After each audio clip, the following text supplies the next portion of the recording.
Então, nesta aula, nós vamos estudar espectrógrafos e detectores, né? Que são coisas extremamente importantes para um astrofísico. Como assim? O importante não são os telescópios? Sim, os telescópios são importantes porque eles coletam a luz. O telescópio em si, ele não analisa a luz. E a gente precisa analisar a luz para obter a informação, né? Vejam que tudo que nós sabemos sobre estrelas, galáxias, nebulosas, vem através da radiação eletromagnética. Você não consegue mandar uma nave espacial para uma estrela para analisar amostras ou coletar amostras. Isso é impossível. Tudo que nós sabemos vem da radiação eletromagnética, né? Com duas exceções. Existem dois objetos que foram detectados por neutrinos, né? Que é o Sol e a supernova 1987A. Esses foram detectados por neutrinos, que não é radiação eletromagnética. Todas as outras informações que a gente obtém de estrelas, galáxias, vêm através da radiação eletromagnética. Então a gente precisa analisar esta radiação com muito cuidado e extrair a informação dos dados. Tá? Esta arte de extrair a informação dos dados não é exatamente uma arte, é uma ciência que se chama astrofísica, que é o que une a física com a astronomia, né? E para isso não basta você ter um coletor de fótons, um coletor de luz que coleta a luz. Você precisa ter atrás desse telescópio um equipamento que analisa a luz, né? Por exemplo, quando eu olho para uma flor, os dados da flor são captados pelo meu olho, pela minha vista. Mas a minha vista, o olho, ele não consegue interpretar o que ele está vendo. Quem interpreta é meu cérebro. Certo? É o meu cérebro que diz que aquilo é uma flor de cor vermelha. Certo? Da mesma maneira, você precisa de um coletor de luz e um sistema de informação que transforme dados em informação. E daí derivar toda a ciência que nós sabemos sobre os objetos, né? Existem diversos tipos de equipamentos que são usados para analisar a luz dos telescópios. O mais comum, eu diria, são os espectrógrafos, né? Os espectrógrafos que produzem espectros, que dispersam a luz e produzem os espectros que então podem ser analisados, né? Muitas vezes também um detector simplesmente dentro de uma câmera pode produzir uma imagem. Essa imagem também produz uma informação importante, né? Mas normalmente o espectrógrafo produz mais informação útil do que uma simples imagem. E por isso nós damos tanta importância para o espectrógrafo, para a espectroscopia e para a interpretação dos espectros, né? Então, o que é um espectro? Vocês já ouviram falar que o Isaac Newton conseguiu mostrar que a luz branca é composta por arco-íris, né? Por um arco-íris. A luz branca é composta por luz vermelha, amarela, verde, azul e lilás. Isto é feito por um prisma. Esta é uma maneira, digamos assim, primitiva de se produzir um espectro, de decompor a luz e tentar extrair informação dela, né? É claro que um prisma é um instrumento muito simples, né? Para você otimizar isso, você tem que construir sistemas mais complexos. Bom, por que fazer isso? Porque os objetos têm propriedades muito diferentes. E isso você pode comprovar muito facilmente olhando para o céu. Você vai ver que algumas estrelas são mais vermelhas, outras estrelas são mais amarelas e outras estrelas são mais azuis. O que isso significa? Isso tem uma informação. Você pode tirar conclusões dessas informações, né? Mas se você construir um equipamento mais sofisticado, você pode obter muito mais informação do que simplesmente dizer, essa estrela é azul ou aquela estrela é vermelha. Você pode determinar a temperatura dela, você pode determinar a composição química dela, a massa dela, a idade da estrela e assim por diante. Você pode determinar se ela tem planetas ou não, tudo isso analisando os espectros, né? O primeiro olho que se usou para observar o céu foi o olho humano, né? Que não é um detetor muito ruim. Ele tem uma eficiência quântica bastante razoável. O que é eficiência quântica? É a porcentagem de fótons que incidem que são efetivamente registrados. Então, de cada 100 fótons que incidem no seu olho, você registra 1.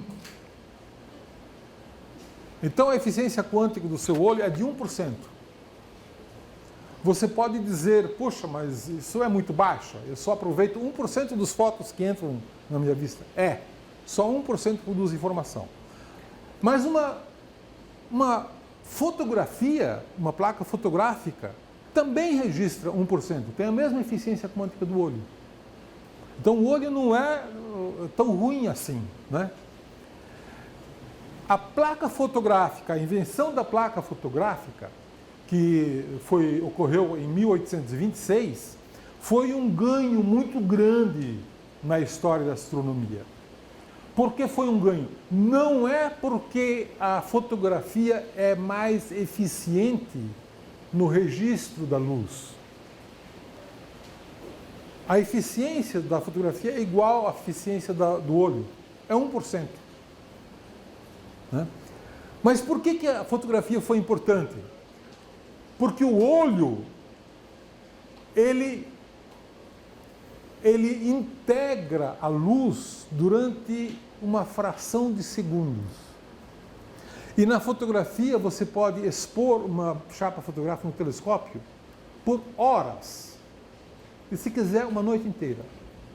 E com isso, observar objetos muito mais fracos do que seria possível usando apenas o olho humano no telescópio. Tá certo? Porque até 1826, o único detector que se conhecia era o olho humano, né? E foram feitas muitas descobertas extremamente importantes.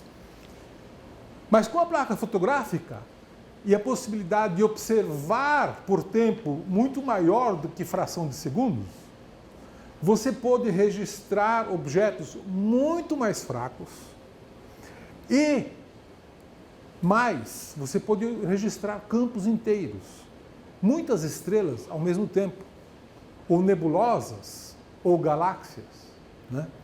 Então, a invenção da fotografia foi uma grande ajuda para os astrônomos, né? Por causa dessa capacidade de integrar no tempo. Hoje nós temos uma outra tecnologia. Hoje os astrônomos não usam mais placas fotográficas e nem usam o olho humano. Como assim? Se você vai num telescópio moderno, um telescópio como o SOAR, com o Gemini, e você me perguntar onde que você põe o olho para observar, eu digo, não existe lugar para você botar o olho para observar. Isso não existe mais. Não existe mais um espaço para você enxergar um telescópio. Né? É tudo feito por computadores e você fica, na verdade, numa sala distante, normalmente fora do telescópio. Né? No caso do telescópio SOAR, que fica lá no Chile, o observador fica aqui, nesse prédio. Ele fica observando daqui. Certo? Não precisa nem viajar para o Chile. A gente faz uma observação remota. Tudo é feito por computador. Né? Um telescópio moderno não tem lugar para você colocar o olho. Certo? E o detector, que hoje em dia é praticamente o mais usado, é quase um detector universal, chama-se CCD. É o Charge Coupled Device, em inglês, né? CCD, que é o mesmo detector que você tem na sua câmera fotográfica. Né? Sua câmera fotográfica tem um detectorzinho, que é um CCD. Tá certo? Que foi desenvolvido pelos astrônomos durante muito tempo. Né?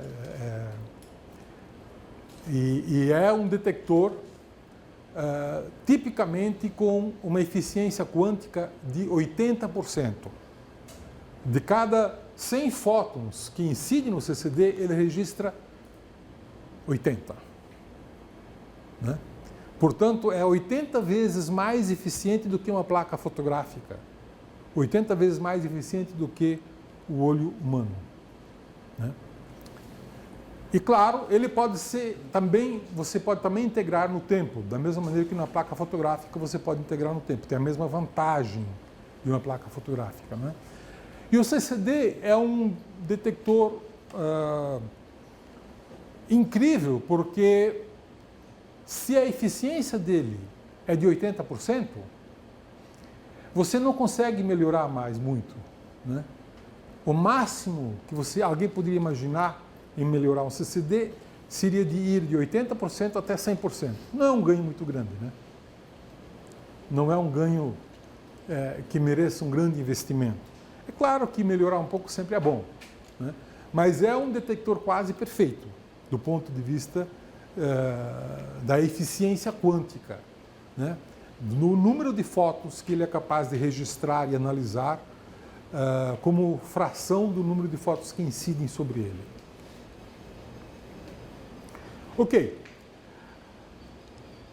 Então, se você tiver um detector, você vai colocar esse detector aonde? Que seja uma placa fotográfica, que seja um CCD, você vai colocar ele num espectrógrafo. Né?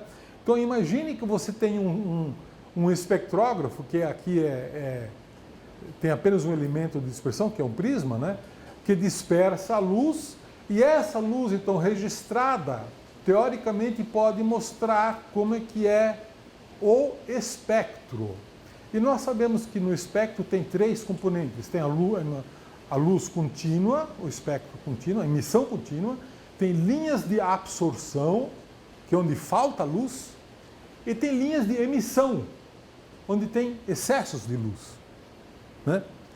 Um espectro normalmente pode ter uma combinação desses 3 elementos. O contínuo, as raias de absorção, as linhas de absorção e as linhas de emissão. Então, classicamente, o que se produzia era um espectro desse tipo aqui, que é uma placa fotográfica, que era colocado no detector, e aqui, então, nesse espectro, você analisando as linhas de absorção, é que se estudou a classificação das estrelas. Foi isso que deu um grande avanço para a astrofísica, foi isso, a classificação das estrelas através dos espectros desse tipo, onde cada raia acabou recebendo uma letra, uma designação de letra, e depois descobriu-se que essas letras, na verdade, tinham a ver com as propriedades físicas das estrelas. Ok. Então, um espectrógrafo, ele tipicamente tem várias coisas, vários elementos que caracterizam o espectrógrafo. E é muito importante você saber quais são esses elementos importantes, sem os quais um espectrógrafo não funciona. Um espectrógrafo precisa ter uma fenda, um colimador, um elemento dispersor, uma câmara e um detector. O detector nós já sabemos, pode ser uma placa fotográfica ou pode ser um CCD. E os outros? Como é que os outros vão ser alinhados e qual é a função desses outros? A fenda, normalmente, você coloca no foco do telescópio. Aqui vem o feixe do telescópio, aqui está o foco, então você coloca uma fenda que só deixa passar a luz da estrela que você quer analisar. Então, o feixe do telescópio, que era convergente, depois da fenda ele passa a ser divergente, né? Você coloca então um espelho que é chamado de colimador, cuja função é fazer com que feixe divergente passe a ser paralelo ao sair do colimador. Esta luz paralela incide numa rede de difração, que faz o mesmo papel do prisma, que dispersa a luz nas cores do arco-íris, né? Esta luz, então, dispersada, passa por uma câmara que, então, é detectada por um computador.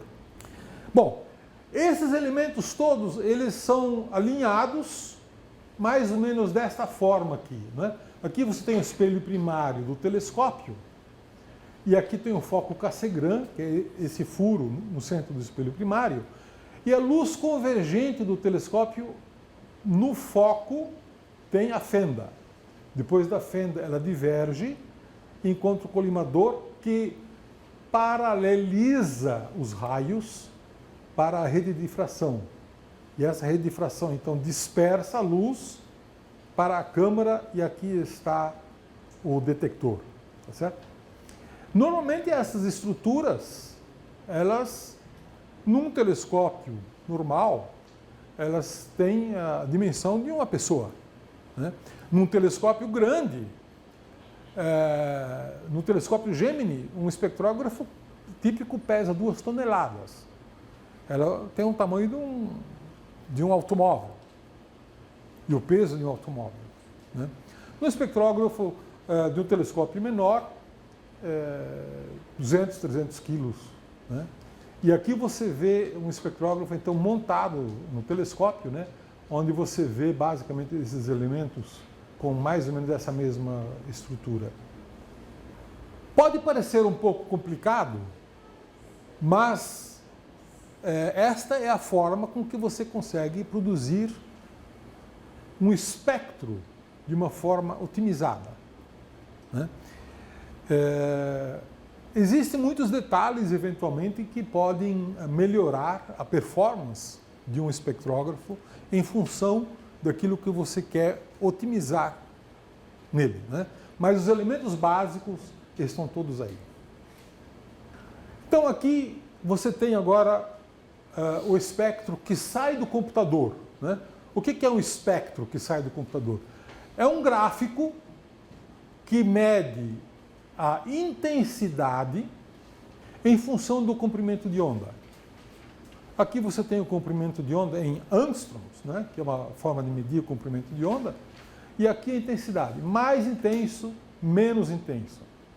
Então aqui você pode ver como seria registrado uma placa fotográfica, né, mas no computador nós temos formas de digitalizar isso.